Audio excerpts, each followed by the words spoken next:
Coming to you live from the basement of an abandoned training facility where we talk about fighting, training, and events. It's the Fight Mixer Show, where you can hear about all the local and world combat sports happenings. Get ready. It's time to gear up and square up because we're going live on the Fight Mixer Show.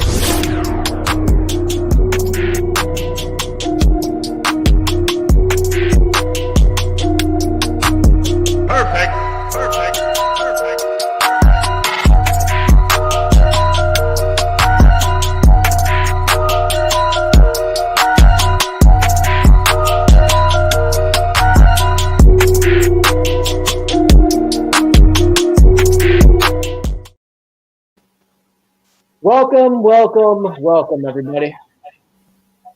What it do? Holy shit. Happy election week, month, year. Month. Pretty much. It's going to be a month. It's going to be fucking nuts, man. Holy shit. This week proves that you're never too young for your first Vietnam flashback. You know what I'm saying? Just saying. In MMA news, Tito Ortiz is calling for a recount in California. The big brain is back at it. He's back at it. He's back on there making moves. You never know. Come on. You never know. Gabe's favorite individual on the planet, Tito Ortiz, just won. Was it like he's part of the school board or something, or he's school crossing guard, or what are you going to? I think he's head of sanitation for Huntington Beach. Really? No, he's on the city council. He has a city council. I'll tell you this. I like Huntington Beach. I'm so thankful I don't live there. When Tito Ortiz is on your city council, things are bad. I want to recount. In Huntington Beach. I'm calling it right now. Voter fraud. California's been blue since after Reagan. You know, that is not going back to red anytime soon. What the fuck, Tito Ortiz? What are you doing? Is that your executive order? The first thing you call for is a recount? Motherfucker. Oh my God. Tito's got a Tito. The guy can barely speak a lick of English and he got elected. How is that possible? How is that possible? I love it. It can't get any better. Kanye 2020. Did you see somewhere he actually got like 3% of the vote? He got 60%. 60. Kanye West. I think he got like 10,000 votes, something like that. Yeah, that's I don't know. It's 3%. I mean, that's actually not bad. That's sometimes what the Libertarian Party gets. I think Murumbai, the ape that won or that died. Remember that there was a Murumbai or something like that. An ape. I think he got the same amount of votes as Kanye. I don't even know why he ran in the first place. What party was he affiliated with? Was it like an independent or was it like? I think he was wrote in at 3%. He was on the California ballot. He was on the California ballot. Oh, was he? Okay. I know Jo Jorgensen, is that her name for the Libertarian Party? She got like, I think 7% of the vote in whatever place that Kanye got 3% of the vote. So I thought that was kind of an insult. Why do independents even decide to run? I mean, it's just like a waste of a vote. They're not going to win. The independents or the libertarians or what? I disagree with that. I think we need to have more political parties. I think it's imperative for our democracy to have different opinions and people that are not part of the machine, which is the Democratic and the Republican parties. I absolutely agree with that. Unfortunately, the way the system's set up, it's not plausible for it to actually happen. There's no money behind any independent. I would love to see it where they would say, okay, let's do it to where it's like a first, second, and third choice. And then if your last choice person sucks drops off, your vote goes to the next person, giving everybody a fair shot at actually making their vote count. In my opinion, I don't know if that made sense, but the last guy to really have a shot. Yeah. The last shot that actually, the last like independent that actually had a shot at winning the election was Ross Perot. It was like 1992, and then 1996 again, and he was like a tycoon. But like he got 19 million votes. 19 million. Yeah. No. I mean, he definitely did. He did better than you would expect. Yeah. But he absolutely did not. Yeah. So since we're keeping this on the political tip, did everyone see that Andrew Yang is going after the UFC? Yes, and he's gonna enact. He wants the Muhammad Ali Act enacted. I was like, Andrew Yang, Yang Gang, baby. Love that guy. I love that guy. My boy. I love that guy. Now, I think his what was his campaign slogan was not left, not right, forward. Love it. Yeah. Love it. all right. So Eric's in the backstage. Let's bring him on in. Let's do it. Do it. Let's do it. Were you guys talking politics? Yeah. I'm sorry, brother. Yeah. My bad. It's what the kids like. I try to it's what keep the this kids train. like. I try to keep this train moving in a MMA sports. Let's not talk about the bullshit. Right. But it keeps. What is it? It somehow gets deviated. So. Yeah, politics, huh? It's hard not to, man. I mean, this. I'm so sick of it. I just brought up Andrew Yang and UFC. That is absolutely MMA related. True. Aren't you tired of He talking is trying to bring in MMA into it, so it's. Oh God. The I guess, UFC. what did you say? So Andrew Yang did what with the UFC now? It's just over. It's how much of it can we stand? Yeah, but with Andrew Yang though, he wanted to go after the UFC and go after mixed martial arts and enact. And we talked about this with Guy Mesner last week that with the new Pancrase, that something like the Muhammad Ali Act has to be enacted where you protect the fighters, you have a ranking system. Oh no, absolutely. Absolutely. Yeah. So Andrew Yang, who actually ran for president, he wanted to go after mixed martial arts, and that was one of his initiatives, and he's still going to pursue it, where he wants to make the Muhammad Ali Act a reality, which I'm all for, man. I'm absolutely all for the Muhammad Ali Act. Yeah, I mean, whatever protects the fighters. I mean, but who's going to protect the fighters against promoters? Right. You know? I mean, we're surrounded. We're surrounded. Anything that Ali Act would sacrifice for, you know. That's what the Ali Act would essentially create. Unfortunately, there needs to be some regulation, like a lot of things. Otherwise, like everything else, it just is going to get utilized in an unfair manner. No, I agree. I mean, Larry Hazard, way back 100 years ago, created the MMA rules that kind of got adopted by everybody. You know, I'm just glad they're not in there brutalizing themselves like in the early UFC days. Yeah. You know, guys don't come back from that type. You know, I remember Gary Goodridge hitting that guy with elbows. I was like, holy cow, like that's brain damage. You know, that was like one of Gary Goodridge's early fights. Like he fought in Pride, and he was a mainstay in Pride. Right. But he fought in UFC. You guys have to YouTube this fight. But like, so he's in like a kind of like a fireman's carry type situation. Well, he's got him in a crucifix. Yeah. Sorry about that, fireman's carry. Yeah. And almost the fuck out of him, like to oblivion. The guy was knocked out unconscious. Like, he was trying to bust the coat. I remember watching that. Like, holy cow. You know, and brutal. Coming from a wrestling background, I mean, I wrestled all through junior high school, and college. I literally gravitated straight towards Pancrase. You know, right. We didn't get a lot of Japanese stuff here. I mean, occasionally you saw the New Japan stuff. I never saw any Fujiwara stuff. You know, the one thing with Japan is they never marketed anything. You know, if it wasn't for Boss Rutan and the earlier guys bringing it to America and maybe those one or two SEG promoted pay-per-views, for Pancrase, we would have never known what it is. And it's so funny because I had posted a picture up on Ric Flair's Facebook the other day holding the King of Pancrase title. What is that behind you anyway? That is our King of Pancrase title. That's beautiful. I'll be needing one of those. Yeah, right, this man. and it's actually sitting on top of my 1972 Dodge Challenger. Beautiful. Excellent. And a lot of people don't know this, but you actually were with the Lions Den way back in the day, correct? Well, this is how it went. I started, like, a friend of mine who I wrestled with in high school had called me to his house to watch The Ultimate Fighter 3 on VHS tape. And I said, I'm going to train with Ken Shamrock one day. And I got hold of Horion Gracie when they were still, I guess, in the building stage of the Torrance School. And I'm laying on the couch, and my mother says, Hoist Gracie's on the phone for you. And I'm like, and this was like 93. And I get on the phone. I must have picked his brain for about an hour on the phone.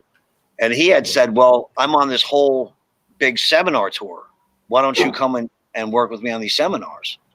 And I literally followed Hoist Gracie around the planet, you know, doing seminars. And then I'd found out that Pancrase was doing a tryout. Masami Ozaki, was going to Jason DeLucia's gym in Boston for Pancrase tryouts. And I went up there and I failed miserably. And I had talked to Hoist about it, and he says, you know, I think you should go to Pancrase. He goes, I think it's great. He says, we don't have any flags there. I mean, it's all the Dutch, and it was Lions Den guys and P-Lab guys. But, you know, if that's what you want to go do it. And then I guess about a year after that, I got hold. Oh, my God. I must have called every connection I knew everywhere to try to get a number for Ken Shamrock. And I ended up getting the number for the Shamrock Home for Boys. And I must have called that place 15 times a day, every day for like a month, trying to get a hold of Ken or Bob or Frank.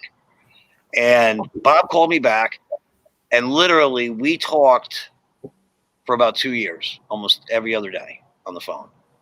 And they were still up in Lodi, up in Lockford County, up in Northern California at that time. And he says, and this is the funny part, he says, we're moving to San Diego. He says, why don't you come and try out for the team? And I went, I've seen Lions Den tryouts. I'm not trying out for your team. I just want to go and be a part of it. I want to come and train. I said, my ultimate objective is to go to Pancrase. And I didn't realize at that time, because we didn't know the politics of it all, but Ken actually pulled everybody out of Pancrase. And the story that I heard is Jason didn't want to leave. That's why Jason DeLucia ended up not being part of the Lions Den at the end, because he wanted to stay at Pancrase, and Ken pulled everybody out. So anyway, and he says, well, we're moving to San Diego. So that night I had to have a conversation with my first wife about wanting to move to San Diego, packing up everything in New Jersey and moving to San Diego. And it's funny because she had told me, well, I got to talk to you about something anyways. Let's just, you know, have dinner and we'll go talk. And she said, and my wife was a doctor, a pediatrician at that time. And she said, I got this amazing job offer, and I think we should move because the sign-on bonus was like $250,000 or something crazy. And I said, well, I was going to talk to you about us moving too. I said, where's this job at? San Diego. So I'm like, we're going to San Diego. This is great. Literally, the day that they pulled up in the truck, I was there. I helped unload the truck, build the rings. And every single day, I got to talk to Bob Shamrock. Bob Shamrock, awesome. And the one thing he always cared about was, what are you trying to accomplish? How can we help you make your goals? You know, and that's when Shamrock 2000 was there. Jens Pulver was there, you know, and he had sent Jens to, and Jens is amazing. Oh my God. Yeah. Like, he was unstoppable back then. Oh yeah. And there was nobody for him to train with. Like, he was that good. And and Bob Shamrock called up Militich and ended up sending him up to Iowa. Yep. And then about a year after that, Ken had just came back from WWE. And I was like, you got to teach a pro wrestling class. I want to learn strong style wrestling. And he was like, I'm not doing wrestling. I'm not doing it. I'm not doing it. And I used to sit and talk to Bob about how he got to Japan, because people think they could just go to Japan. Like, oh, I'm going to go fight in Japan. The two things with Japan is, if you're not who you say you are, you'll never get there. The second thing is that you have to be invited. Right. And Ken Shamrock, and just to interject and just keep score here, when Ken Shamrock, he was in the WWE for a while. He went from the UFC to the WWE. He arrived in WWE around 1996, 1997. He was the referee for Bret Hart versus Stone Cold Steve Austin. Well, before that, he had the match with Vernon Tiger White. Oh, yeah, that's very true. They did have an exhibition match, and it was like a shoot-style match. But then Ken Shamrock has a long stint until about 2000, and then he goes to Pride, and his first fight was against Alexander Otsuka, who was a very good, the Butcher. He was a very good Japanese pro wrestler. So it's pro wrestler versus pro wrestler. It was just the Pride Grand Prix 2000, and then Ken Shamrock his first knockout win back. So continue, sir. Sorry. Okay.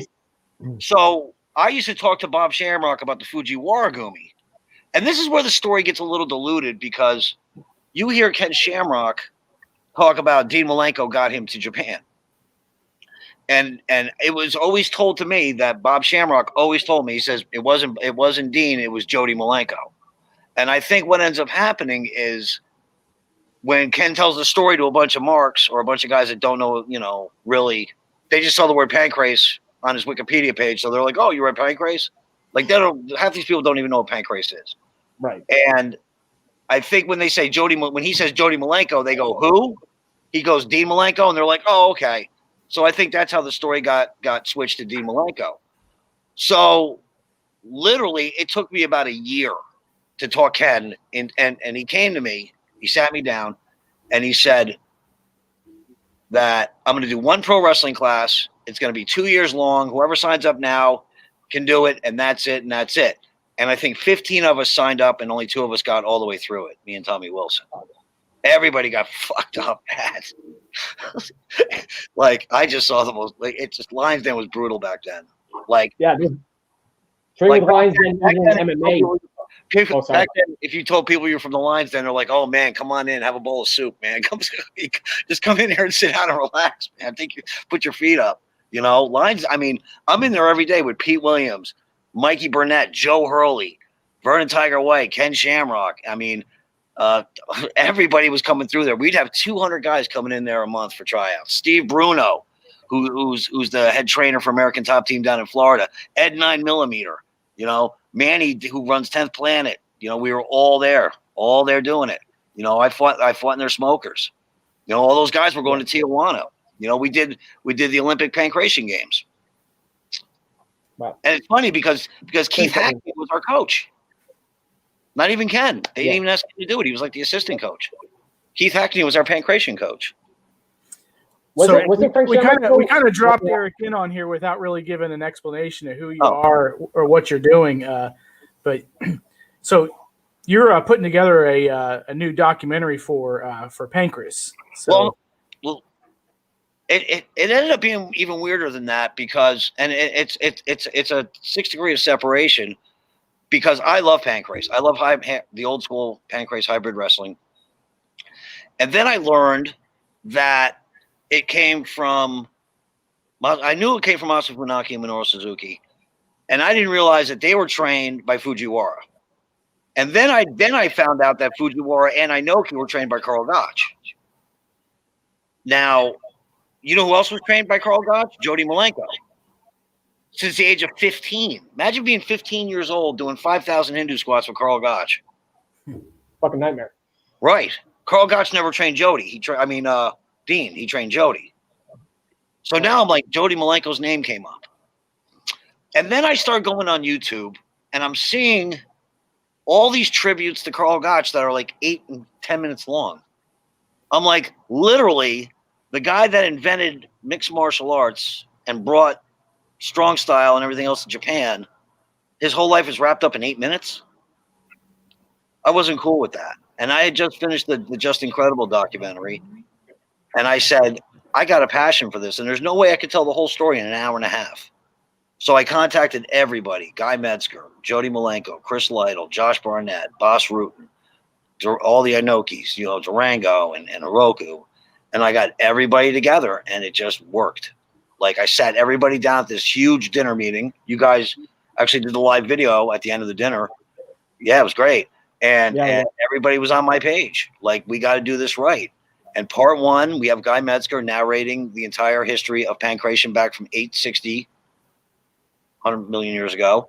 I've got Jody Malenko narrating an entire episode on Karl Gotch. And third episode is the Fujiwara Gumi with Chris Lytle and with Nate Marquardt narrating. And then we've got Boss Rutan talking about, you know, the Ozaki era from 1993 until 2008. And Josh Barnett. Josh Barnett's awesome. Like Josh Barnett, we shot both the episodes, Josh and Boss, on separate days at Elite MMA up in Westlake at Boss Rutan's gym. Flawless. Went off without a hitch. You know, we shot Jody's and Nate's at the Inoki Dojo. And the other ones, we have a huge production studio in Riverside. We got a 50,000 square foot production studio. And it just worked. Now, Gabe, did you ever work with any of these guys? Maybe I know you ran across Chris Liddell, but did you ever work with any of these guys, Gabe? At all? I've sparred. I've unfortunately with Josh Barnett. I know Josh really, really well. Josh is great. You know, I don't know who else is on that list. There's a lot of people on the list. Chris Lytle. Well, he knows. Chris Lytle says he knows you from the WEC days. Yeah. I know Lytle really well. Josh. I mean, you know, we trained together at Eric Paulson's gym years ago, and I see him at fights all the time. So, Eric's. I guess awesome. Another one of those guys that people don't know about. Oh my God! About, I mean, as far as the history of MMA, yeah, he's one of those. I don't know if you guys remember when Mikey Burnett got shot last year or 2 years ago. Anybody remember that? I didn't know that. I don't remember Mikey Burnett getting shot. Mikey Burnett got shot 4 times in Tulsa, Oklahoma. He was coming out of the gym with his son, and 3 teens walked up into his truck and asked him to use his cell phone. And he goes to pull out his cell phone, and they pulled out a .38 and shot him in the stomach, in the crotch, in the leg. And then his son ran around the truck and put him in a body lock, but he wrapped his legs around him, and the kid stuck the .38 to his leg and shot his son in the leg. Wow. Mikey Burnett's had his neck broken, bitten by a brown recluse. What? And shot 4 times in his life. Oh, and he lost his right ear to cancer. Jesus. And he's still like he's still Mikey Burnett. But Eric Paulson, I raised money to help him with his hospital bills. Eric Paulson was the very first person to step up and give me money for Mikey Burnett. Wow. That's pretty. Eric Paulson, solid guy. Awesome guy. Guys, things are just heating up, and I appreciate it. But I had a 30-minute window today. Okay. Eric, I'd like to spend more time talking to you later, but Absolutely, I have to take off.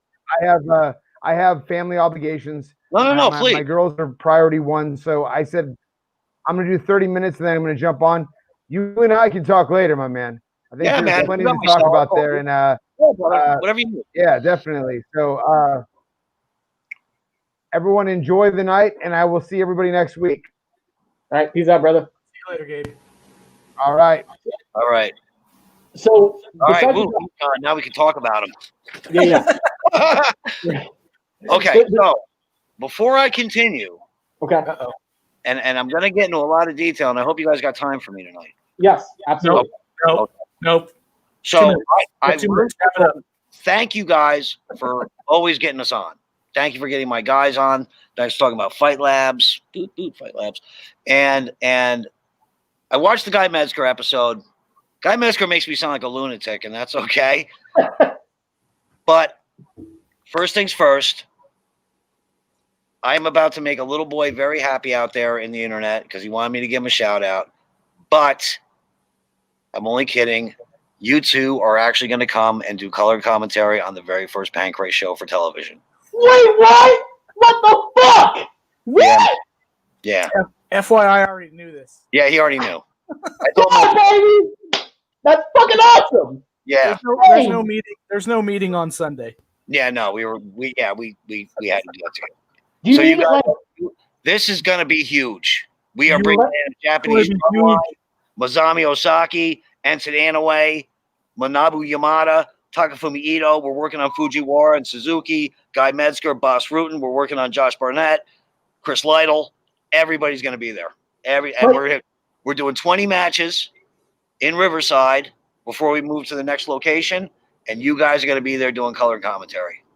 But I have a question though, because you guys are on the very first American Pancrase show ever. But I thought I had like try out and like I was gonna send you footage because I did color commentating for ECF on Fight Planet. I thought I was gonna like kind of like put in my resume and everything like that. We're good. We're good. You're the fucking man. Thank you so much. I love your energy. And who better than you two coming off the gate? Like Thank this you is so much. this is the first time in 27 years that Pancrase is actually coming to American soil. Yeah. And I've got the original president, Masami Ozaki-san. And I don't know if you saw this, and if you can see this. That's sexy. Hold on. 1993 to 2008. Masami Ozaki. We're Holy actually shit. giving this belt to the original Pancrase president. That's fucking crazy, man. Isn't that great? This thing weighs like 20 pounds. And I was like tape trading with Pancrase, like you know, back in the day. Again, there was no YouTube. I had to like go through a magazine, pick out the tapes I wanted, and then send it away. My mom would send it away. We'd get it back from Japan, and then stick it in the VCR. But like, you know, so many classics came from Pancrase. Some of the best fights I've ever seen in my entire life. Pancrase started the same year as the UFC. You know, besides well, same year, but Pancrase came out first. Yeah. But like Shooto, you know what I've got? I've got Ken Shamrock's original kick pads from Pancrase from 1993. Holy shit, man. Holy shit. Yeah, hold on one second. Don't go anywhere. Yes. Dude, I'm going to be commentating on Pancrase. Yo, what the fuck? Yo, this is fucking mind-blowing, man.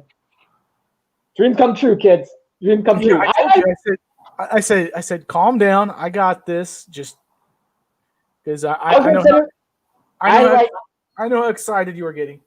I had all my like commentating footage, all like everything like for like a resume. You put together a resume when you want a job, right? So like I was gonna get it all prepared, and now I'm gonna be, you know, this is the company I grew up watching when I was a little boy. Now I get the commentating. Fucking awesome. Holy shit. These are Ken Shamrock's original kick pads from Pancrase. Holy shit. Isn't that wild? That is wild. That's awesome. The last time I saw an event from Pancrase, like the last time I saw it was Josh Barnett beat Yuki Kondo for the open weight tournament championship. Like Super fight Josh Barnett is the king of Pancrase. Yeah. And that was the last fight I saw, which 2003. Was that like, and kind of like Pancrase kind of like fell off, you know? That was like the last event I saw. You guys are about to hear a whole bunch of crazy shit, okay? Please. So before I even did all that, I wanted to go to Japan, go to Tokyo, and this was right before the COVID. And I wanted to literally sit down with Matsu Funaki, Minoru Suzuki, Fujiwara, Masami Ozaki, and then segue past to 2008. So I did the right thing, and I contacted Sakai, who owns Pancrase MMA, and I said, I showed him the clips of everything we're doing. I sent him dailies. I sent him your interviews. I had the Associated Press from Japan at the dinner, and they were like, you don't have permission to use the logo, and you don't have permission to use the name. And I said, okay. I said, well, I'm contacting you. I'm showing you I'm doing everything positive. You know, I'm not doing anything behind anybody's back.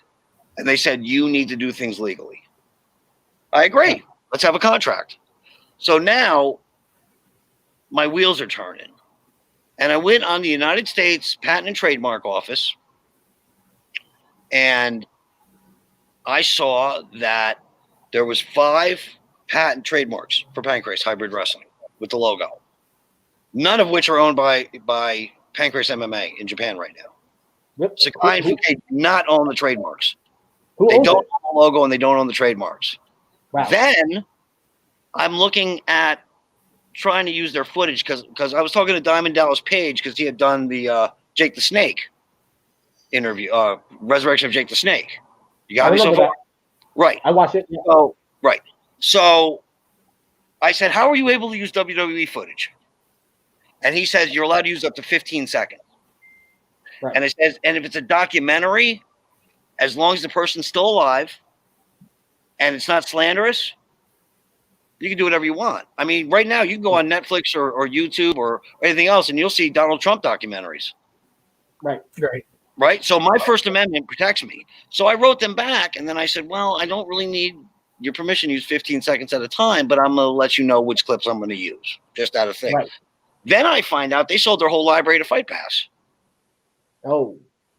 Right. So now they don't own a library. They don't own any trademarks. They don't own the logo, and they don't own the name. Right. And I'm like, how are they doing this? Now, Masami Ozaki and World Pancrase Create own the trademark for live events. That was still live because there's live and then there's dead. Right. But the name Pancrase and all the merchandise, the hats, the gloves, the beanies, the bandanas, the shirts, everything, Belts? dead. Trademark was dead. The logo was dead. Belts? Yeah, belts.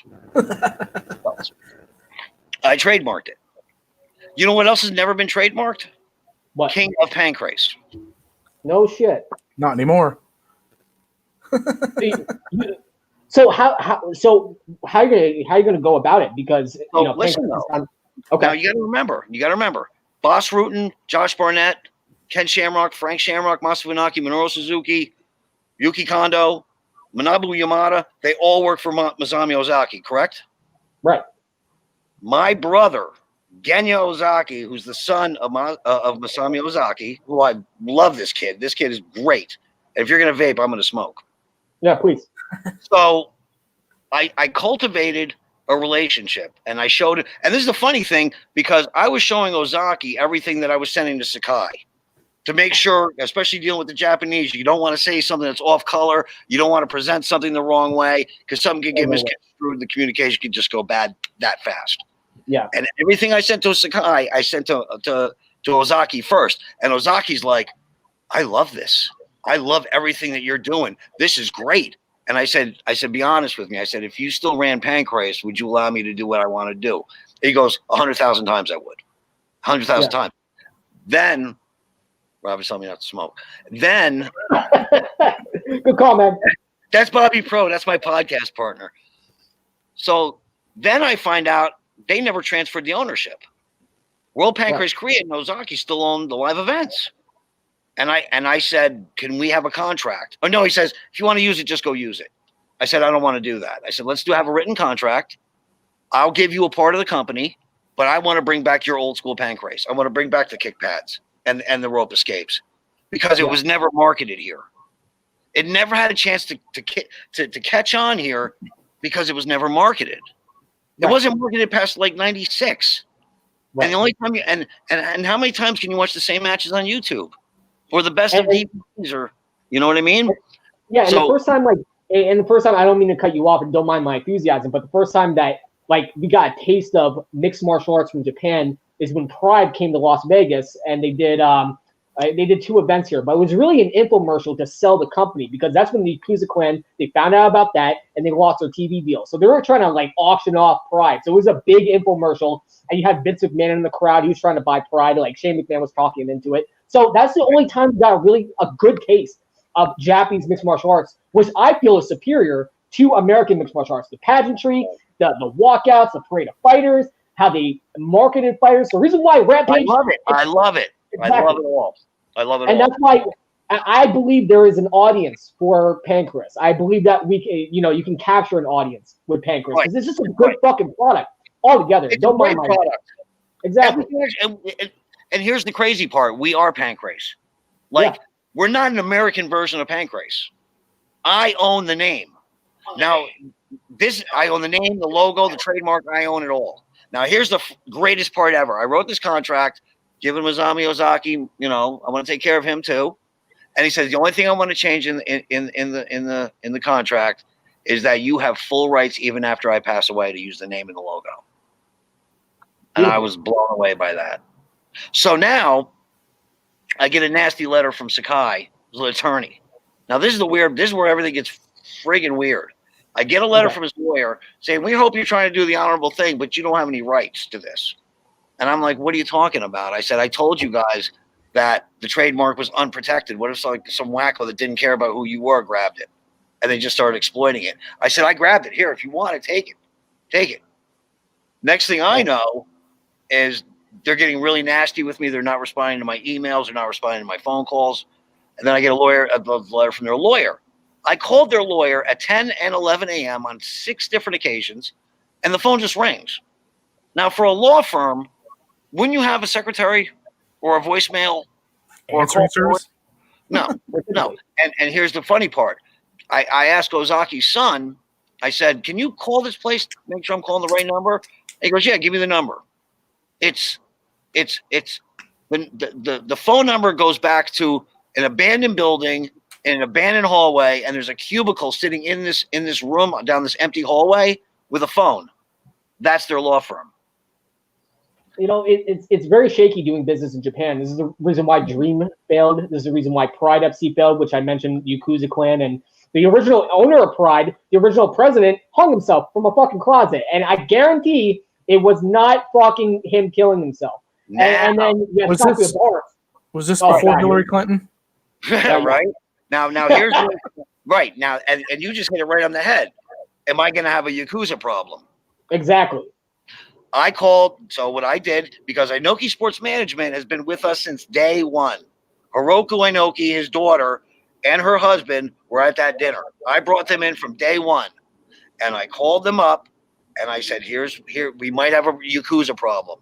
And Antonio Inoue himself called up Sakai, and Sakai did nothing but lie to him, saying that I don't have the rights and that I took the trademark, and I wrote them back saying I got the trademark and I flaunted it in their faces.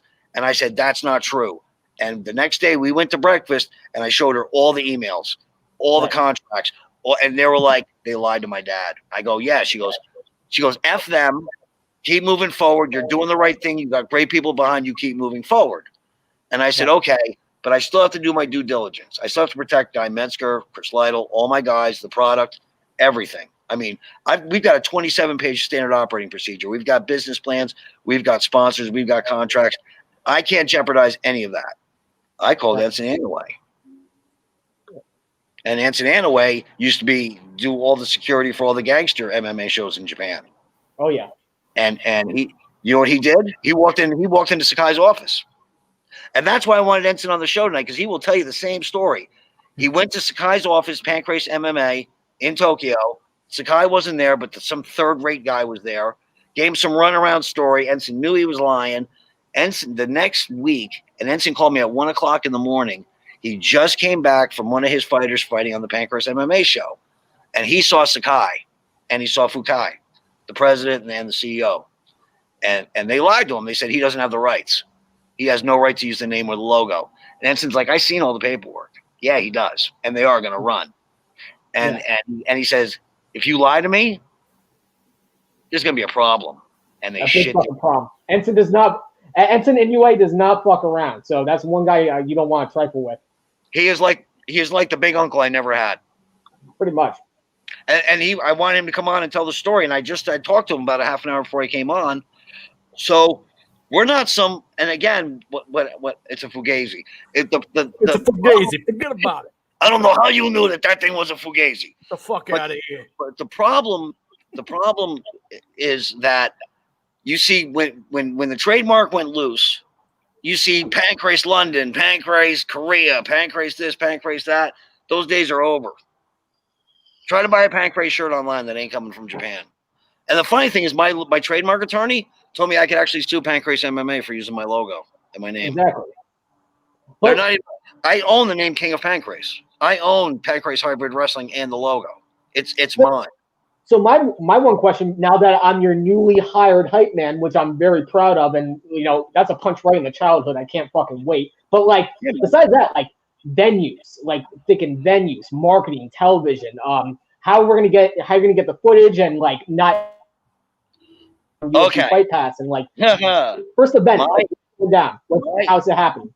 Okay, my production team, Professor Shannon, is the head of the film department at USC.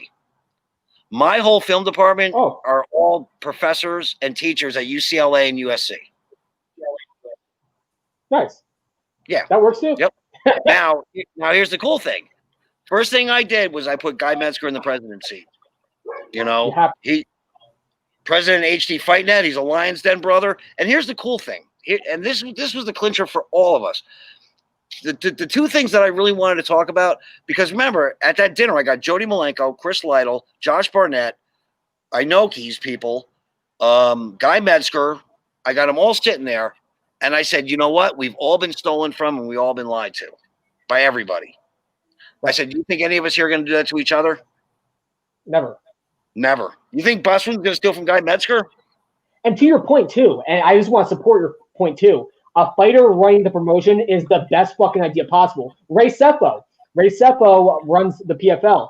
I actually covered the PFL and I asked to do media and actually interview like some of the fighters. Ray Sefo got me right in. I interviewed him, Boss Rutan. That's where I first met Boss Rutan. And like I was right in that event and it ran so smoothly. All the fighters were taken care of. Ray Sefo went to every single fighter, said, "Are you okay? Everything okay? Great fight." Like if you want a promotion to run good, a fight promotion, put a fighter in the presidency. That's the best move you could have made. That was an awesome. It depends. It's got to be the right person for the right job. And I've really been good at playing connect the dots with people. I actually know Boss Rutan because you remember all the Lions Den guys fought in the King of the Cages back in the day. Right. Like Wet and Wild and all that shit. And that's when it was Boss Rutan's King of the Cage. Right. You know? But and the second thing I asked everybody, and I want you guys too, and I want everybody out there watching this, if I booked it, would you watch Masa Funaki versus Ken Shamrock in an old school Pancrase match? Raise your hands. That'd be fucking radical. Right. Right. Who wouldn't watch that? Right. Exactly. Right. You wouldn't like to see Masa Funaki fight Ken Shamrock in a Pancrase match? It'd be fucking nuts. I mean. Right. Right. And as soon as I said that, I knew we had something. But also you also have to get the modern fighters too, because you have those old school guys that the main event and the old school guys like me that watch the sport my entire life. I'm gonna order that, but it's like, how are you gonna find those new fighters, that new crop of talent? How are you gonna find those old school guys that are relatable to all the old school diehard MMA fans? Well, so I know Eric. Yes. I know Eric. You don't just pull these names out of your hat. Is there something behind the scenes I don't know about? As far as what? Ken and. Oh, no. No. Okay. No. Nope. I think Ken Shamrock's a lot like Josh Barnett. It's per event. Like Josh Barnett and I have an understanding that with each thing that comes along, it has to be negotiated a certain way. Okay. And Ken Shamrock's got his management team that are pit bulls. You know what I mean? They want the very best for Ken. And I do too. I want Ken Shamrock to have everything he wants to have. Mm-hmm. But the problem is that we're a fledgling company, and if we don't do it the right way, I don't want to do it. You got to build to it. But it doesn't mean you're going to see a basketball hoop in the back of my in any of my videos. You know, you got to do it right, but you got to do it practical. Yeah, no, and again, everything ain't for everybody, and that's okay. That's okay. I'm not trying to compete with UFC. Guy Metzger says they're growing them, and they are. Just because it's not going to be at your first event doesn't mean it won't be at the second. But when you talk, but again, and I talked to Josh Barnett about this. I just watched Harry Smith at his Bloodsport thing. I think Harry Smith would be great. British Bulldog's son. That'd be a pretty good one. And Harry Smith is still marketable, and especially coming from WWE. And we're talking about the same Harry Smith, right? Yes, yeah. British Bulldog. Yeah, and he has trained, and especially trained in the dungeon. Coming from the Hart family, you gotta be a shooter. You gotta be a shooter when you're surviving in the Hart family. Yep. So Harry Smith would be tailor-made for Pancrase. Do you know how many? I've known Jack Evans and Teddy Hart and TJ Wilson and Natty since they were all little kids. Like I used to tag with Teddy Hart for Jersey All Pro. I went to Hawaii Pro Wrestling, Ring of Honor. I mean, I've done the whole wrestling gauntlet, with all them. You know. And I grew up with Harry, and Harry's waiting for his MLW contract to get up, and I told him, I said, we want you. I want him in Pancrase. Better yet, we just had Nate Marquardt, and I'm sure everybody saw the pictures. Nate Marquardt wants to come back and fight. That would be dope. That would be awesome. Better than Nate Marquardt, because he still has the Pancrase belt. Right. He never lost. So he can legitimately walk to the ring with a Pancrase title on around his waist and fight. Him versus Harry, hype it up as the British Bulldog, Harry Smith. Oh my God! No, we're doing. No. There's going to be the hybrid wrestling, which is the old school rope escape stuff with the yellow and red cards. We're also doing MMA with the 4-ounce gloves in the polygon. Right. We're also doing Pancrase kickboxing, and we're all and Doug Cartelli, and I wish we both fought this serious sinus infection. He's got it now, and he's down for the count. Douglas Cartelli And I worked with him. He opened up the Lions Den in Connecticut, and I went out there and helped him get that started with all of us. I've been loyal to him for 15 years, and he's put on some of the best shows I've ever seen in New England. I mean, he is the boxing promoter. And if you remember any of those early old school Pancrase stuff, there was boxing. There was kickboxing. There was hybrid wrestling. And again, they didn't stick to it long enough to make it catch on. You know what I mean? Yeah. Now, we also have a TV deal. We're going to be on 9 networks on 6 continents and 5,000 cities starting in January. Holy shit. Wow. Everything except Antarctica, right? Dude, Canada and Mexico wants us already. You know, Guy Metzger and I sat down this morning and talked. We talk like 16 times a day. We want to work with other promoters. We'd like other promoters to contact us. We want to help other guys get on board. I mean, on paper, Pancrase Hybrid Wrestling is the #2 MMA company on the planet. 27 years in business. Exactly. You know, they killed me with the no marketing thing. You know, I don't even have a position in my own company. I'm the director of marketing. That's all I've been doing. But I'm on the phone 16 hours a day. I don't know how my wife puts up with me. So for my own selfish reasons, when do you think the first event's going to take place? January. Oh, I'm excited. Holy shit. Yep, January. Oh shit! I can't wait. I mean, and here's another good thing. Douglas Cartelli has actually, he's moving out here from Connecticut for a couple of months so we can get the offices set up. We're literally gonna be right down the street from Boss Rutan, but we are literally like penned to deal with New Hampshire. New Hampshire is giving us carte blanche. Like. Right. We're not going to have all the athletic commission problems that we have everywhere else. New Hampshire literally says whatever you guys want to do. I love the whole idea. We love everything you're doing. And we've got to create content. I mean, we're going to be doing 125 matches just in January alone to launch the channel. We're going to be doing there's going to be 4 different channels. And if you guys didn't catch this, we have signed a deal with Boss Rutan to do 13 episodes of the Boss Rutan Show. Yes. Wow. And it's not going to be about MMA. No MMA. Holy shit. It's going to be, I mean, especially being Dutch and my godfather, John Savage. Ooh, he says he can't get on. Enson Inoue is going to come on after me, I guess. But so much going on. Oh, my God. So much going on. That's fucking impressive. And, you know, New Hampshire, I'm in New Jersey, so New Hampshire is hot skip and jump away from me.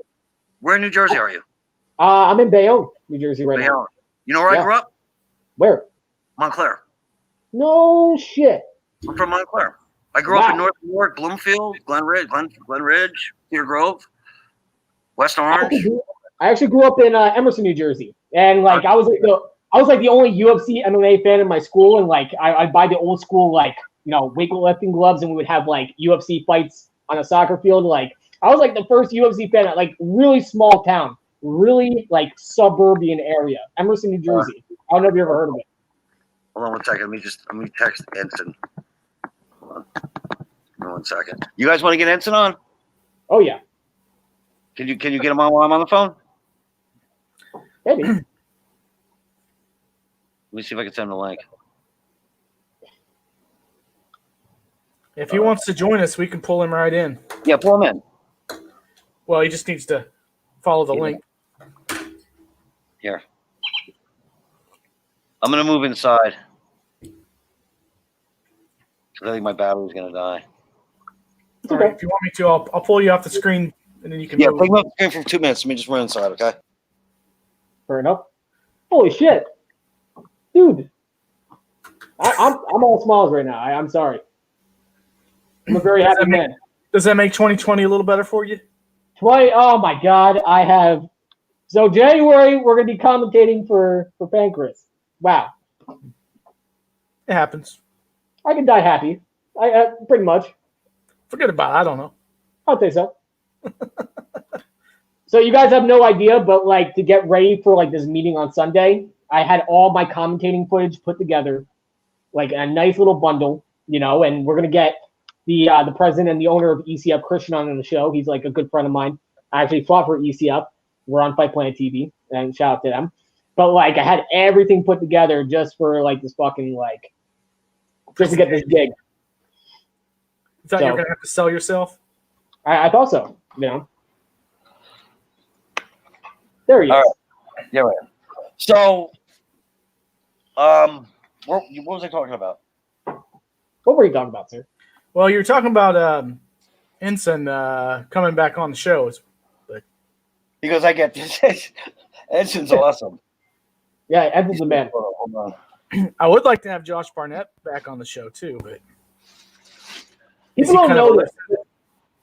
Enson Inoue obviously is known to the diehards of mixed martial arts, and he's pretty much one of those legends. You know, those bad motherfuckers like Enson Inoue. And actually, Enson Inoue has a win over guess who? Randy Couture. Yep. People didn't know that. Did you ever see the Frank Shamrock fight? Oh my god. Yeah, the Frank Shamrock fight is crazy. Holy shit! I was watching that like a week ago. Like that fight was back and forth like crazy. How the fight was stopped. The entire fight was nuts from start to finish. A legendary fight. Frank Shamrock was always my favorite fighter. Always. Oh yeah, fucking legend. Yeah. Another. Do you still communicate with Frank Shamrock? I talked to him a couple times. I tried to get like an interview with him in like 2016, 2017. Obviously, he's very busy. We talked to him. I think he's going through some stuff. Right. So I'd love him to be a part of this Pancrase thing. Yeah, great guy. And for people that don't know, Bob Shamrock is actually the father of both Ken Shamrock and the adopted father of Frank Shamrock. So that's how they're all linked up together before the spring. So and I honestly, I gotta say this, and I'm not trying to start any shit, but fuck J.E. Snowden in that book. Really? Yeah. Really. You read that book? What did it say? It says a lot of bad shit about Bob Shamrock. Who would badmouth fucking Bob Shamrock? He was like a custom model. J.E. Snowden. Let me tell you something. They didn't talk to me. They didn't talk to Jerry Bolander. They didn't talk to Guy Metzger. They talked to everybody. That book fucking sucks. That book is a throw Ken under the bus book. Which is bullshit. I mean, like, Bob Shamrock had a heart of gold from everyone I've ever talked to about him. Like, Bob Shamrock was like the custom model of like MMA and pro wrestling. Let me tell you something. When he died, we all tried to go to his funeral, and it was like the worst snowstorm in the world. Like, we couldn't even like get past like a certain point driving. Like, they turned us back because we had chains on our tires. You know, at least I tried. If it wasn't for Bob Shamrock, Ken Shamrock wouldn't be here right now because Frank Shamrock was in a bad way in his youth, and Bob Shamrock took him in and developed his talent and like developed him. And like Frank Shamrock, he was something special, and Bob Shamrock was the only guy that believed in him when nobody else did. Well, I want you to think about what you just said. Think about what you just said. Okay. Carl Gotch trained Inoki and Fujiwara. Fujiwara trained Funaki and Suzuki. Right. Funaki trained Ken Shamrock. Ken Shamrock trained Jerry Bolander. Jerry Bolander trained Mikey Burnett, who trained me. If it wasn't for Carl Gotch, I think Ken would be the world's most dangerous bank robber. Right. Ken Shamrock was a bad man. You know, Ken's a dangerous man. Oh yeah, Ken's a very dangerous man. His brother Robbie, I love Robbie the Cheetah. You don't want to mess with those guys, like on a real life basis. Like his brother Robbie Kilpatrick, I wouldn't. If I listen, you don't want those kind of problems. Like you're in a bar. Yep. Is Enson figuring this out? You know? No, I haven't seen him pop in yet. So. Oh, okay. It says go to studio. I mean, we could do this for next episode because we're running out of time. I mean, are we? All right. Well, again, you know, it's like I said, we're trying to work with other promoters. You know, other promoters want to come in and contact us. I built everything. You know, the one thing Frank Shamrock had taught me, because I worked with Frank for a while when he left the Lions Den, is design everything on wheels. And we want to bring Pancrase Hybrid Wrestling everywhere, except Japan, of course. You know, right? And we're not going to be called, and our MMA is not going to be called Pancrase MMA. because we don't want to step on their toes. So it's going to be called Pancrase Hybrid Fighting. Which is great. Yeah. We still want to work with them. Same difference. But they don't. Right? They just. I mean, and again, if I wrote a contract with them, what do I need from them? They don't own the trademarks. They don't own the name. They don't own the logo, and they don't have a fight library. Oh, here's more great news. Enson Inoue. So remember I told you Enson went to the MMA show? Mm-hmm. Right. They also got dropped from Fight Pass. Oh, wow. Really? I think I remember hearing that. Yep. Pancrase MMA is no longer being carried by Fight Pass. So now they're giving their for some reason, they said Venmo to Enson. I think Venmo's got its own network or something in Japan. Really? I guess. So what happened with Venmo? They said they're on the Venmo network. Okay, I mean, it's basically paid YouTube. Is that what? I don't know. Like you see, and it's so funny because you go on like, so I again going back to that story with Ric Flair, I got the belt and this guy's like, oh, you got a replica belt for a defunct company. I'm like, that just goes to show you, people think that Pancrase Hybrid Wrestling is defunct. Yeah. Time to educate these guys. Time to educate the entire American public about how great this sport is and how great this company was. And, just the team to do it, Do you know? Oh, you want to laugh? Hold on. What's Will's name? I was just talking to him. Hold on. Will. Oh, come on. He's a Pancrase fighter. He's from New Jersey. He has got a King of Pancrase title. He won in Japan. I can't remember his name. But he's in Rockaway. Let me see. Was this some like fanboy that bought it off of like eBay or something? No. He's actually a real Pancrase fighter. No shit. Hold on one second. Yeah, hold on. Let me see if I can find him. I just talked to him too. Andy Main. Yes. Got it. Yup. Andy Main is coming in January. No fucking way. Dude, this is going to be like a stack card. This is going to be like a stack. Listen, I said, whatever you want to do, brother. I said, I'm from Jersey. Jersey's strong, We stick together, baby. We do, no matter what. You got to bring me a buttered roll, though. Absolutely. There's no buttered roll here. I will fly you up a buttered roll, I promise you, sir. Man. No, but Andy Main's coming. He still has his Pancrase title. He's the only guy who never lost. Let's have a championship fight. Yeah. And the funny thing is that he's been trying to go back to Japan, and they're kind of like ignoring him. So we have a current MMA Pancrase belt holder jumping ship and coming to us. Insane. Fucking insane. That's badass. Right. So what do I need Japan for? They don't own their library. They don't own the name. They don't own the King of Pancrase. They don't own the belt. Like, what do I need them for?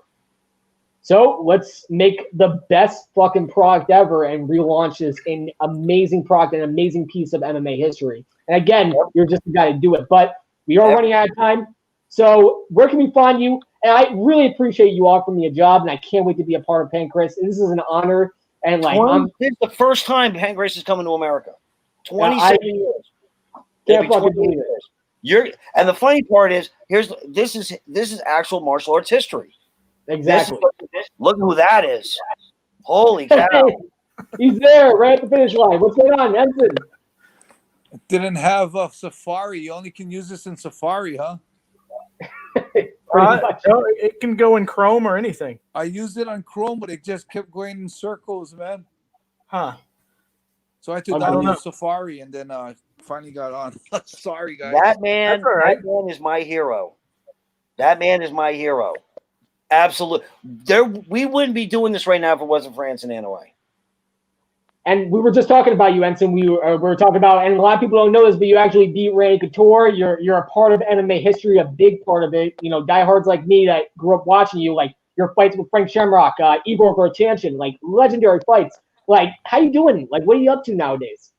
I'm good, man. I just started training people again. So my wife and Sudario Tsuyoshi, they're fighting. So started training fighters now again. So starting to get back into it. Awesome. And where's your gym located? Like, where can people find you and kind of pick your brain? I have a gym in the one that I'm at a lot is here in Japan, in Ageo, Japan. Nice. Purebred. Awesome. How's the Japanese MMA scene like with COVID, under the confines of COVID? I know Ryzen's a big promotion. You got ONE FC. Like how's the MMA scene in Japan? It's not too bad. They started running events again, and they're just doing it where you can only put in like 50% capacity. So most of the events have like a open seat next. It's a open seat, closed seat, open seat. So they're running events though. I mean, Japan is one of the few countries that I've been watching the news that really hasn't ever had a lockdown. Yeah, and they're very big in community. They're very big on taking care of each other.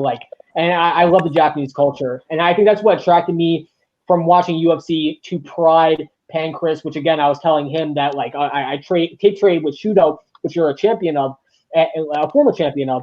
And I used to tape trade with Pancrase, and I used to watch all the tapes when I was a kid, and I love the Japanese MMA scene. So speaking of which, the new Pancrase project that's going on, what was your involvement with it? We were talking about it before. You got to tell the story. I just pretty much helped Eric smooth out some ends and, just connect him with some people. So it was just... It's misunderstandings. I'm not really a Pancrase. I'm not a Pancrase fighter, but when I heard what Eric and Guy, what they were doing is, I thought it was such a good thing to have that I just wanted to support it any way I could. Amen, brother. Right. And one of the things is I can't readily go to Japan. Like they weren't even letting planes land. And literally bowing, I went to Enson. Because I'm really big on my privacy and not putting things out there. And I asked him, am I doing the right thing? And what am I doing wrong? And am I doing anything wrong? Please look at all my paperwork. He went through hundreds of emails, all these contracts. And I mean, Enson, if I'm wrong, tell me I'm wrong. But I've done everything the right way with this. And Enson went and spoke on our behalf to Sakai, at the Pancrase event. And we're full steam ahead. Is that about right? Yeah. I don't know. I don't understand what their stance is because they haven't. So I asked them if I could see what they have, and they said, "Oh, well, just wait. You'll see it." So I guess they didn't want to show anything to me, and they say they have something. I don't know. But. How much more legal can you get but having the patent rights to? Right. We own all the trademarks. We own the logo. Me and Masami Ozaki-san. And we're all together like a family again. And I gotta ask this question too, doing business in Japan, because I see this as like a big opportunity, just to, spread some history around about mixed martial arts. Like if I go to anybody, like you go to a bar when you watch a UFC event and you bring up Shooto. Nobody knows what Shooto is. And you talk about Pride, and UFC bought Pride, but not just that, but they pretty much erased the history. They took all the fighters, they took all the talent. They didn't do what they were supposed to do, where have two separate leagues and keep that Japanese tradition alive of Pride. This is like one of the remaining emblems of Japanese mixed martial arts that has a notable history. I mean, besides Shooto was started in the 80s, you have Pancrase and UFC who started the same year, and Pancrase even started sooner than UFC. I wouldn't see why they would have a problem with this, but is it hard or difficult to do business in Japan when it comes to mixed martial arts, and why is it so? I really don't understand why they're not working with it. The only thing I can think is one, they could be just being close-minded. I'm not sure if Sakai or the people behind it are a little bit prejudiced to foreigners. That could be also one thing, because this is a lot of opportunity for them to, bring the name back. And I feel is they might be a little butthurt that, they were called out on not doing the proper thing by registering the logo and the rights to the marks, and then Eric went ahead and did it. They got outsmarted by a guy Jing. You went ahead and did it, and they feel like what one of the guys in Pancrase told me, Sakamoto, he told me that they feel like they've had the mark stolen from them. That was the only thing that I could see, that they're probably butthurt and that they don't want to cooperate. But you saw the email when I got the thing. I offered it to them, like, here, I just want to do the documentary. And then next thing I know, I actually own Pancrase Hybrid Wrestling, and I'm like, now I got to do something cool with it. I mean, we've got 7 Kings of Pancrase. We got you, and I can guarantee you, within the first 12 months, one of Enson's guys is going to be wearing that King of Pancrase title. I'm telling you, trains beasts. If Enson, yes, sorry. Oh no! I just a question. I don't mean to cut in, but like, I'm a huge fan of Japanese mixed martial arts. My favorite MMA fighter of all time is Kazushi Sakuraba. The entire Takada dojo, Nobuhiko Takada, Dajiro Matsui, the super rookie Kazuhiro Hamanaka. With all these legends, including you, who do you see on the horizon that is going to be a big star everywhere, like anywhere they go, whether it's Rizin, ONE FC, UFC, people that you're training with? Who do you see are the next wave of great Japanese mixed martial artists? I mean, in Japan. Correct. I'm really curious to see how good the Asakura brothers actually are. Oh yeah. They've been doing good, but honestly, they haven't fought the UFC Bellator level yet. Right. One of the brothers beat Horiguchi, which is the world level, but you can beat him once. He caught Horiguchi with a punch. So they're going to have a rematch, I think, the end of the year. So it'll be interesting to see if he can do it again, man. I keep saying these guys came out from the gangster fights. They're gangsters, and they came out from the streets. And it's like every time they win, I'm like, okay, nah, they haven't fought anyone good. The brother just beat Okikubo, and Okikubo was a Shooto champ. I'm like, whoa, shit, Okikubo's good. Right. Okikubo is legit, and there wasn't like a fluke. So now, in November, the older brother Mikuta is going to be fighting this guy that's the Japan Shooto champ. Yeah. Wow. So I'm really interested to see. So these two kids, their dream is to get into the United States and go into the UFC. So come through Pancrase, we'll get them in the UFC, because our fighters are going to be on their radar. Yeah, I mean, they're right now I think they're contracted by Rising, but their dream is to move up into the bigger, better events. We want to bring fighters from Japan. Those brothers are one of them that I think is super interesting. And then of course the guy I'm training, I might be a little prejudiced too, but he's a big boy. He's one of the few legitimate heavyweights coming out of Japan. Is that the kid that you just brought to the Pancrase show? Yes. I want him, dude. This kid looks like a stud. This kid looks like a true stud. He's a big boy. He moves lightweight. He's powerful. He's the real cool thing about him is he's 23 and he's still learning. Isn't that great? Yeah. To be 23 again. Hell yeah. You know what great heavyweight, one of the greatest heavyweights out of Japan and always had an exciting fight, Kazuyuki Fujita. One of the best guys, like you watch his fight, they're all exciting. Especially his fight with Mark Kerr. Classic. I mean, is he in comparison to like Kazuyuki Fujita, like in line with him as far as heavyweights go? I think he can be a lot better than Fujita. Wow. Because he's way more well-rounded. Fujita's more of a wrestler, never really got his striking. He had good takedowns and good, ground and pound from the top. And I think there's more resource now to pull from, Yeah. Like when I was coming up, there was just Taekwondo schools. I had to move 3,000 miles away to learn, submission fighting.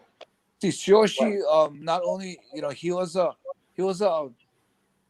all-star basketball player before going into sumo. And then in the sumo world, he got into the top ranks of sumo before having to retire early because of problems he had, and came into fighting. So he's this guy's an athlete. Right. Wow. And he picks up stuff really fast. Yeah, and the sport's always evolving. It's an ever-evolving machine. Probably the fastest evolving sport in the world right now. But from your opinion, as a legend of the sport, and I can't stress that enough, and it's such an honor to come on the show. Like, what's your opinion on mixed martial arts right now under the confines of publicly traded companies, which UFC is owned by publicly traded companies, and Bellator as well, and ONE FC, Ryzen, you have bare knuckle fighting. What's your opinion on mixed martial arts right now in comparison to when you were in your prime and you were fighting through the ranks and fighting probably through the hardest division in MMA history? I'm torn because I love what's happening because the martial arts mixed martial arts become like a major sport, and the fact that it's getting so much exposure and people are realizing how good these athletes are. I love that aspect of it, and a lot of it has to do with because of the promotions and the way they sell the fights and some shit talking and all that stuff. Of course, they changed the rules to be more sporty. All those things about making it a major sport. I'm really happy it's a major sport, but the disappointment I have is this pulling the whole thing away from martial arts. Right. Yep.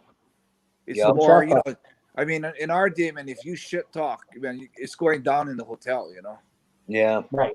There was no I'm going to call you all this, dish your country or religion, and then I want to shake your hand after the fight.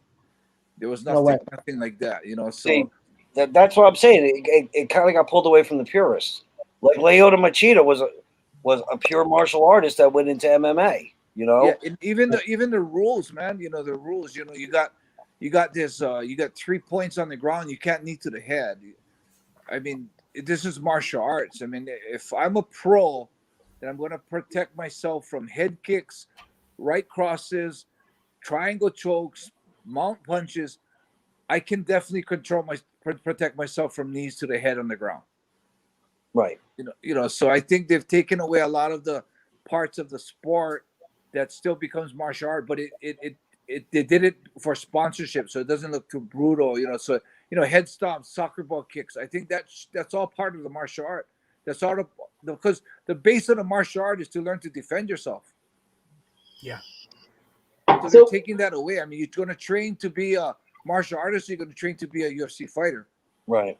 And that discrepancy, I'm kind of disappointed in, but I'm hypocritical because I'm super stoked on going into Vegas and seeing your friends on billboards. Like, holy shit, Tito Ortiz, Randy Couture on the billboard. Like, whoa, you usually see like Ray Charles and Lionel Richie and people that are like untouchable. Right. But I'm seeing guys that I know that I'm like, wow. I remember pulling into Vegas and seeing a giant Tito Ortiz poster rocking into Vegas. It was great. Yeah. That had to have been a giant head. And to your point, Enson, like I used to watch you in awe. Like when you came out in your gi and you were mean mugging and like you came out with your corner, I was like, holy shit. Like that sold me on like the tough guy aspect. You didn't have to shit talk. I knew you were a tough guy. And Sakuraba too, to your point, the biggest MMA event at the time was Pride, and K1 did K1 Pride Dynamite 2002. It was Bob the Beast Sapp versus Antonio Nogueira, but the headline fight was Kazushi Sakuraba fighting Mirko Cro Cop. 100,000 people at the Japanese Olympic Stadium. Yeah, Sakuraba. Well, your martial arts history, man, really well. Yes, he does. Yeah, but that's my new commentator. That's my point, sir. And with all due respect, that's my. You know what kills me? If you go on Pancrase MMA website, you see a picture of Sakai bragging that 3,000 people a month come to a Pancrase show. I'm like, what? Like, I remember hearing stories of 30,000, 25,000, now 100,000 people, and you're going to brag about 3,000 people coming to your shows? I could draw that with a pro wrestling show. And that's going to Enson's point. Sakuraba, Enson, Antonio Nogueira, and all these guys, that entire generation, sold 100,000 tickets and 30,000 at the Yokohama Super Arena and like all these different arenas. They sold out crowds just being tough guys, just being themselves. You don't have to shit talk. You can just be yourself and sell out those arenas. I don't know why this MMA generation is stooping to shit talking to sell out these arenas when you, Enson, Sakuraba, and all these great fighters never had to do so. They just sold out tickets being themselves. That was I went to a couple Rage in the Cage events in Arizona, and it seemed like every end, like I watched 15 matches, they all ended in an armbar. But these are all like street tough kids. I don't understand that like this is about martial arts. Martial arts is about bettering yourself. Right. You know what I mean? There's a Bushido, and that's again forgotten. What fighter in MMA really follows a Bushido anymore? Code of the Warrior. It's all about the money, the glamour, and the belt, I guess. So from martial art to sport to now entertainment, you know, in a way, it does disrespect the martial art. You know, what's really hard is you got to realize that the day that I fought, Mark Coleman fought, even Boss, all these guys, there wasn't much money. You couldn't get like $1 million sponsor. You couldn't get rich and famous from it. You see UFC guys on TMZ, it's like, wow, I know. And Jorge Masvidal is meeting Donald Trump. Shit. It's the whole new movement. Back in my day, there was none of that ulterior incentive to pull you into the entertainment section. We were martial artists, and we're there we weren't in the ring for any other thing but our honor and to test ourselves in the ring. We weren't there to get rich or be famous or meet the president. I'm not dishing these guys today, because if I fought today, that shit is very tempting. That shit is exciting to get rich. You see these fighters fighting 2 big fights and buying a house, man. I had a hard time buying a house my whole career. But although materially and fame-wise they're getting a lot, I think there's a lot of the martial arts aspect that spiritually that a lot of these fighters aren't getting, What's tough? I actually was with Chris Lytle in the UFC locker room, and Dana White came in and brought him his checks and stuff. But him talking to Joe Silva, and Joe Silva wanted to line him up for title fights. And Chris Lytle, I'm not going to discuss how much Chris Lytle was making, but you can't live on what they were paying him. And he says, listen, unless I get a fight of the night fight, I want a fight where I can get a knockout of the night or a fight of the night bonus. And Chris got 7 of them. Chris Lytle had to fight twice as hard, and kind of not want to get a title in the UFC so he could actually make a decent check. Now, when I see what Conor McGregor's getting, these guys are getting, I'm just like, holy cow! One fight, you have to fight. It's really disappointing for me is that, I don't really consider myself a pioneer, so I'm not really speaking about myself, but I'm speaking about guys like Royce Gracie, Gary Goodrich, Mark Coleman, Don Fry, all these guys that are true pioneers. Right. All these guys, Conor McGregor, all these guys making millions on this sport that these guys have helped create. Isn't that something? Those pioneers took the hits. They fought almost for free. They had to go to states that were legal, and sometimes they had to move venues because they got illegal. Mark Coleman should have a free pass to any UFC anytime he wants. He should be getting a percentage and being taken care of now. And it's just sad that these guys, Conor McGregor, these guys think that they've done it on their own. Of course, it's not their responsibility. Like someone, Dana White, especially, I would really be cool if he looked back and took care of these guys that made not just his sport, but his future. Right. He's worth $500 million or whatever it is. And I don't know if you guys remember this fight, and I talked to Kenny Florian about it. Do you remember when Sean Shirk fought Kenny Florian? Yeah. Yeah, okay. And if you watch that fight, Sean Shirk turned Kenny Florian's face into chopped beef. It was crazy. Like, he tore Kenny Florian up. And I'm like, how much did you get for that fight? And I don't want to talk out of school, but Kenny Florian got like $3,000 to fight Sean Shirk and got tore up. I wouldn't. What are you going to do with $3,000? And my biggest problem, too, and to Enson's argument, to support his argument, if it wasn't for the Ultimate Fighter 1, that was their last-ditch effort to make money. Because at that point of time, the only time they even turned a profit or maybe even broke even was Ken Shamrock fighting Tito Ortiz. And the only reason why they pulled a profit is because Ken Shamrock brought his WWE notoriety to that fight. That's the only reason why it made $1. And if it wasn't for the Ultimate Fighter 1 and Kenny Florian and all these fighters, Yep. UFC wouldn't be here where it is today if it wasn't for that Forrest Griffin versus Stephen Bonner fight. And everyone That was under a great fight. One of the best fights I ever saw. You got to take care of the fighters. You got to take care of the people that built that sport. You know, this is like, it's not quantum physics. I completely agree with Enson on this. Yeah. That's what I was saying earlier in the show. You know, who's going to protect the fighters against the promoters? You know, right. I love the whole Muhammad Ali law thing that you want to do. But there's got to, like, and again, there'll never be a pro wrestling union. There'll never be an MMA fighter union. It'll never happen.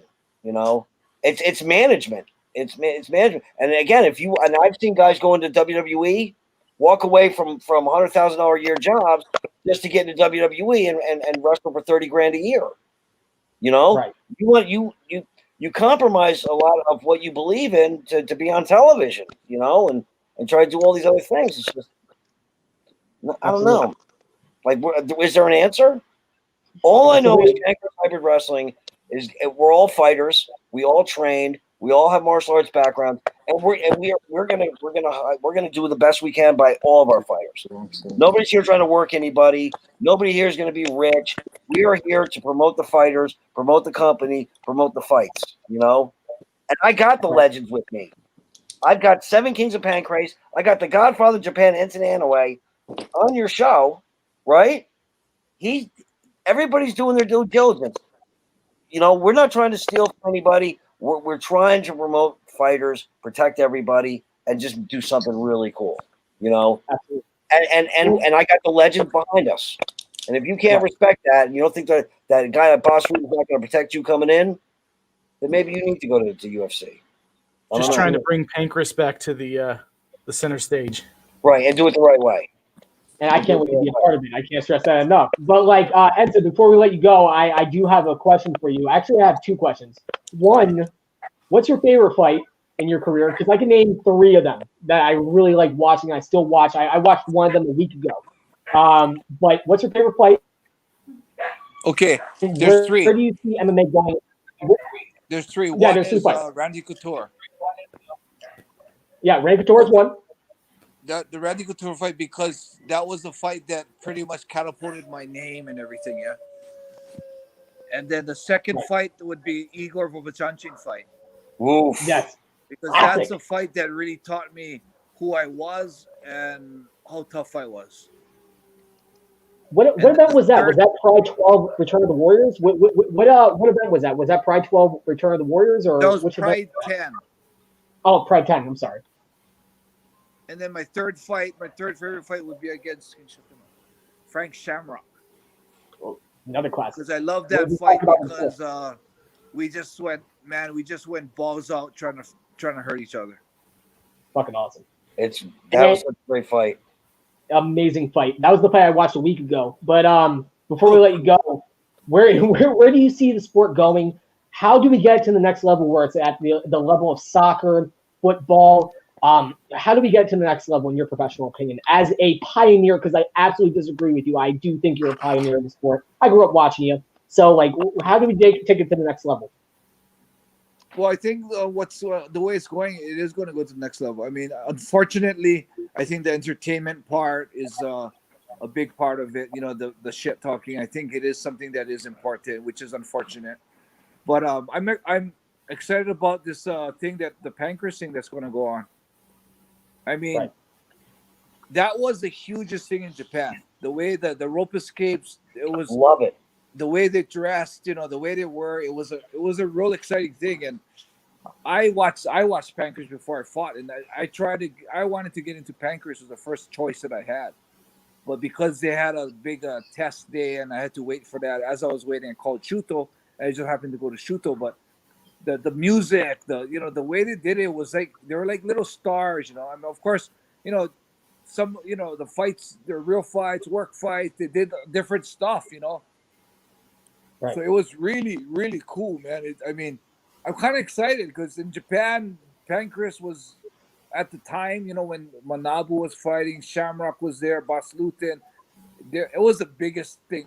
I mean, like almost like before K1 really got big, it was Pancrase, yeah. Right. So I want to see. I'm excited to see when it gets introduced to the U.S. because the whole format was really interesting in Japan, and I mean, you got the boys supporting it. I mean, they All know of more them. than I do on All of how them. Pancrase was done. You know, Guy Menser, Right. Bas Luton, you know, Yamada, they all know how to do Mizaki, it, so. you know, Masama Ozaki's. All of them. Ozaki, yeah, that's a huge one. That's so the you huge. guys you're gonna get the authentic old school Pancrase, which is going to be exciting. I I'm can't really wait. looking forward to that. And the cool thing is that before the events, because we're slating it for the third weekend of January, but that Friday and that Saturday, Enson Inoue, Manabu Yamada, Takafumi Ito, and Jody Malenko are all doing seminars to try I to can train meet you? these guys.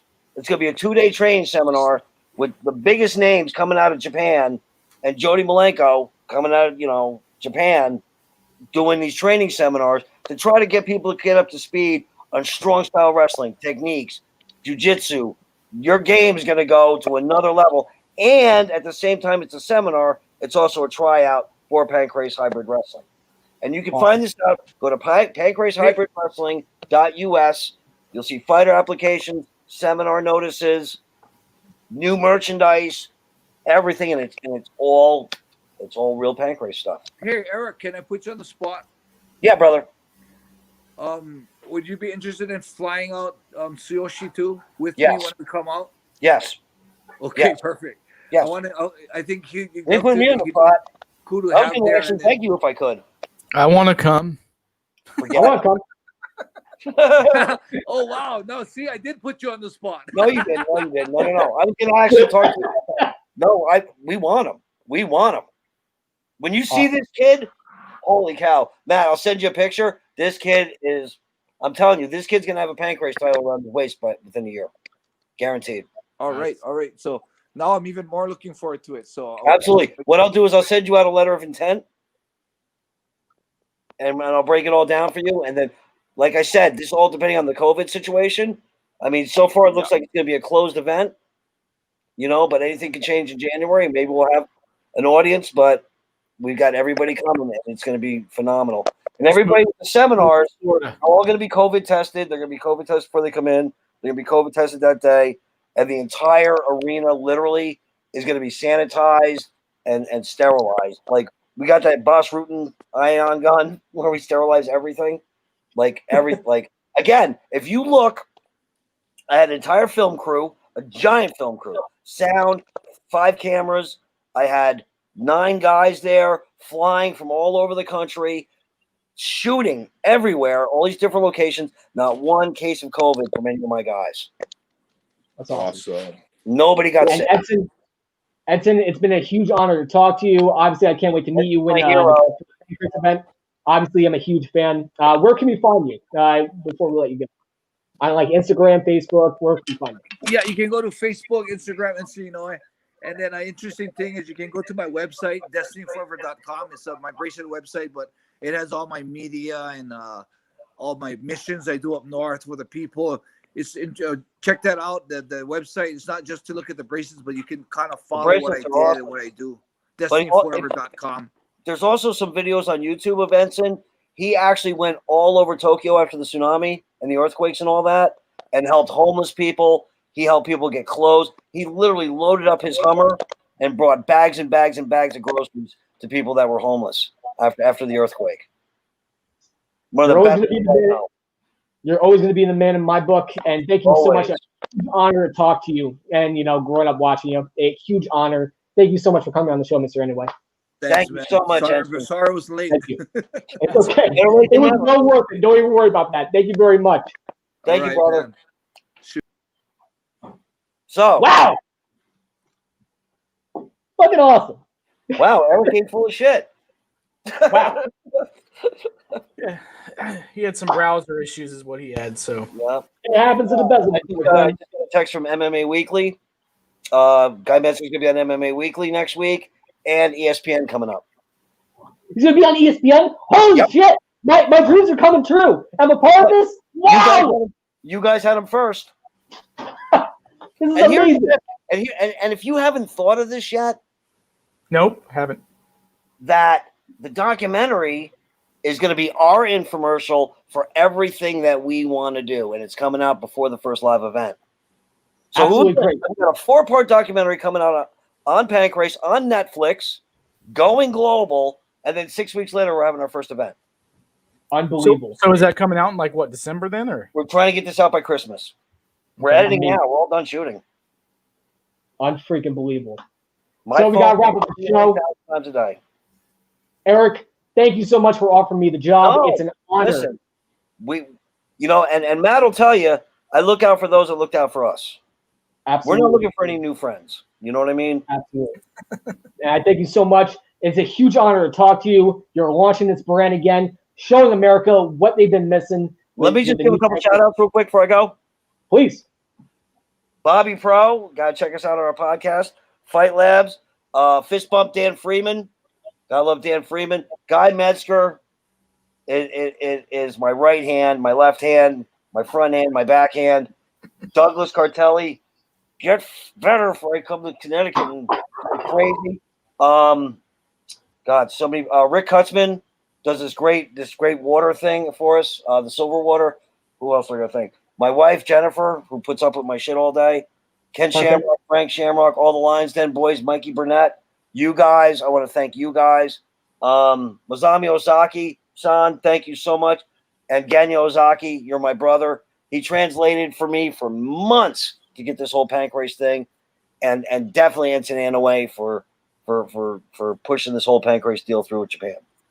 Big things coming. I can't wait to work with you. It was an honor to talk to you. Big things are coming.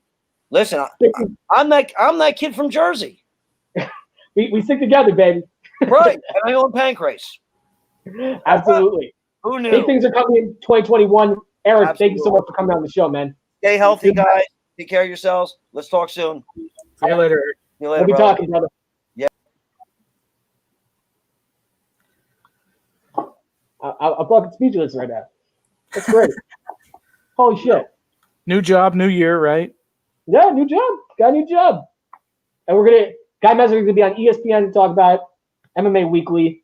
And we're going to be on, 9 stations? And the first event is in New Hampshire, right? For Pancrase? Yeah. I think it's in Cali. Can't wait to go to Cali. Baby, you want to go to Cali? I don't know. Yeah, we're going to Cali. Yeah, I was thinking he said it was in Cali, but maybe they've changed it. I don't know. All right, I guess we're going wherever it is. We're going. Awesome, sounds good. So what we got cooking? Obviously, I want to get back to the election. Get back to my anxiety. Did you leave the I voted sticker under your pillow so the election fairy can leave you a Xanax? By the way, I haven't heard that one. Oh, I made that up. I know. Right. Pretty much. So, what do we got cooking next week, son? So we got Chris Sorrow from BKFC, as well as Mark Godbeer coming on. Both really, really impressive fighters. So every time we have the BKFC guys on, I'm always it's a fun time. They're very just fun people. They're fucking awesome. And I love promoting the sport and promoting the talent. And shout out to the president of BKFC, who actually had a really good fucking event his last show. We had him on the show. Great to talk to. Most humble guy I've ever talked to for being a president of a multi-million-dollar company. So big shout out to him. And so we're going to wrap it up. Any last words going into the week, sir? Yeah, be sure to download the app. Go to, on Apple TV, Roku, or Fire TV. Download the app. Watch us from the comfort of your own couch. Absolutely. Other than that, awesome. Sounds good. And I have no words besides keep the vibes groovy. We'll see you next week. Check out the women's show on Wednesday. Check out our show on Thursday from the Fight Mixer. Stay sane, everybody. Peace. Perfect.